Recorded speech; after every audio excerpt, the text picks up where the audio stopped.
Hey guys, this is a video on how to scale handstand walking. So the most common scaling for handstand walk is bear walks or around the world, which is when you set up your feet on a box and you walk around, you walk with your hands around that box trying to keep a piked and nailed position. I like the following scaling that I feel like, and those are two perfectly good options. I'm going to show you another way to scale that I think provides a very good stimulus and works on the things that we want to get out of a handstand. So I will start my athletes with a plank walk. So that looks like this. You're going to set them in a good plank position and you're going to ask them to just walk on their hands like that. It feels a little bit silly. You might get your shoes very dirty. You might want to use like some furniture mover, some kind of sliders for your feet, but it will work on the stamina required from the arms to walk.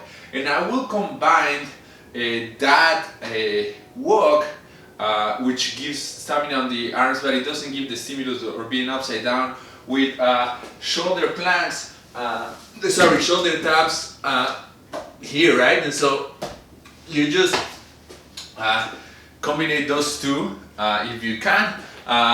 Some athletes will find those shoulder taps very hard, and so you can go facing the wall. You can ask your athletes to do a wall walk and actually come here, and these ones will feel a lot easier. And if you actually cannot do either, then I will combine that plank with shoulder taps from a box here, right? Same thing, right? And if that is still too hard, I will go shoulder taps from the ground.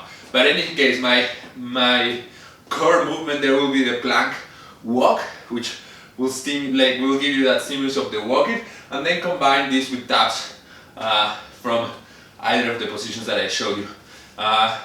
Good. The main thing here, what you want from your athletes is for them to be able to shift their weight from one hand to the other, right? Like that's what we're mainly getting from a handstand walk. And because we're always thinking about the future and what we want, which is excellent mechanics on that handstand walk, try to make them hold whichever, independently of the variation that you're using, try to make them hold a very nice and hollow position while they're doing any of the variations, right? So even for the walk here, try to make them have a very nice hollow body. Same if they're doing shoulder taps on the bench or on the box or on the wall, whatever that is, make sure that position is there, and try to give them both the stimulus of walking and the stimulus of being upside down. That's why we're combining these two. Which is why, for example, bear walk works, but the bear walk,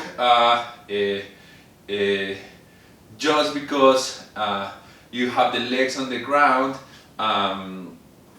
it loses a little bit the stimulus on the arms, right? And so it becomes a little bit more of a how to breathe while upside down challenge than a real gymnastics challenge. For the around the world, all that I said also applies, and it's also a great scaling, but it's gonna be working the lateral